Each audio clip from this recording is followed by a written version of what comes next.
নমস্কার। আপনি জিজ্ঞেস করেছেন যে যে সমস্ত মানুষের হাঁটুর সমস্যা মানে ঘুটনাকে ভাঁজ করে বসতে পারেন না, তারা কপালভাতি ক্রিয়াকে কেমন করে করবেন, চেয়ারে বসে আদৌ করা যায় কিনা। অবশ্যই কপালভাতি ক্রিয়াকে চেয়ারে বসে করা যাবে, তার নিয়ম আমি দেখাচ্ছি। প্রথমে আপনাকে কি করতে হবে, সেম যেভাবে আমি গ্রাউন্ডে বসেছিলাম, সেটা সুখাসন হতে পারে বা পদ্মাসন হতে পারে, ঠিক চেয়ারে আমি সুখাসন বা পদ্মাসনে বসতে পারবো না, কিন্তু কেমন করে বসতে হবে সেটা আমি দেখাচ্ছি। প্রথমে আপনাকে একটা চেয়ার নিতে হবে। চেয়ার নেওয়ার পর চেয়ারের উপরে মেরুদণ্ডকে স্ট্রেট করে এইভাবে বসতে হবে। ক্লিয়ার? এবং পা দুটোকে গ্রাউন্ডের উপরে নয়, পা দুটোকে কোনো ম্যাটের উপরে বা কোনো দড়ির উপরে পা দুটোকে রাখবেন, মানে খালি জমিনের উপরে নয়। এরপর সেম এই যে ইন্ডেক্স ফিঙ্গার এবং থাম, এই দুটোকে একত্রিত করে আপনি হাঁটুর উপর এইভাবে রাখবেন। এটাকে বলা হয় জ্ঞান মুদ্রা। ক্লিয়ার? বোঝা গেছে? জ্ঞান মুদ্রা বা চিন মুদ্রা।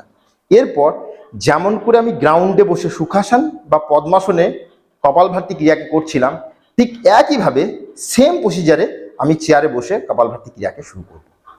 মানে ধিমি গতি, মানে কপালভাতি ক্রিয়ার তিনটি গতি, ধিমি, মধ্যম এবং উচ্চ গতি। তো প্রথম দিকে আমি ধিমি গতি দিয়ে শুরু করব। ক্লিয়ার?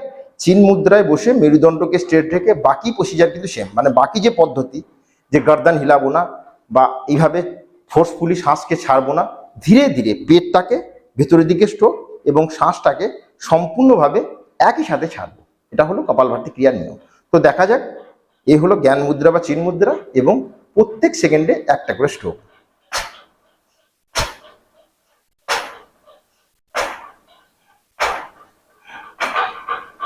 যোগের নিয়ম, মেরুদণ্ডকে স্ট্রেট রাখতে হবে এবং কপালভাতি ক্রিয়া করার সময় কোনো রকম শরীরের নাড়াচড়া বা হিলাডালা হবে না।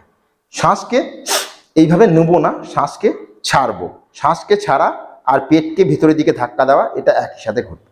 বাকি সেম প্রসিজার, শুধু গ্রাউন্ডের পরিবর্তে চেয়ারে বসবো। যে সমস্ত মানুষের, মানে আমাদের যে বয়স্ক কাকু এবং কাকিমারা রয়েছেন, তাদের কি হয়, ঘুটনাকে ফোল্ড করতে অসুবিধা হয় বা ডাক্তারে বারণ করে থাকেন যে ঘুটনাকে ফোল্ড করবেন না, তখন ওনারা কি করবেন, চেয়ারে বসে এই কপালভাতি ক্রিয়াকে রেগুলার অভ্যাস করবেন। তাহলে পেট সম্বন্ধিত কোনো বিমারি বা ধীরে ধীরে আপনার যে আর্থ্রাইটিস বা কোনো নি পেন ছিল, সেগুলো কিন্তু কমপ্লিট হয়ে যেতে পারে। কিন্তু রেগুলার এই যোগাসনকে, মানে কপালভাতি ক্রিয়াকে 5 মিনিট সকালে খালি পেটে এবং সন্ধ্যায় খালি পেটে অবশ্যই প্র্যাকটিস করবেন। তো দেখা যাক, জ্ঞান মুদ্রা বা চিন মুদ্রা, মেরুদণ্ড স্ট্রেট, শরীর স্ট্রেট, গর্দান স্ট্রেট, শুধু পেটটা শুধু ভেতরের দিকে, শ্বাসের সাথে শ্বাসটাকে ছাড়া আর পেটটাকে ভেতরের দিকে করতে হবে। এটা হচ্ছে নিয়ম। তো দেখা যাক।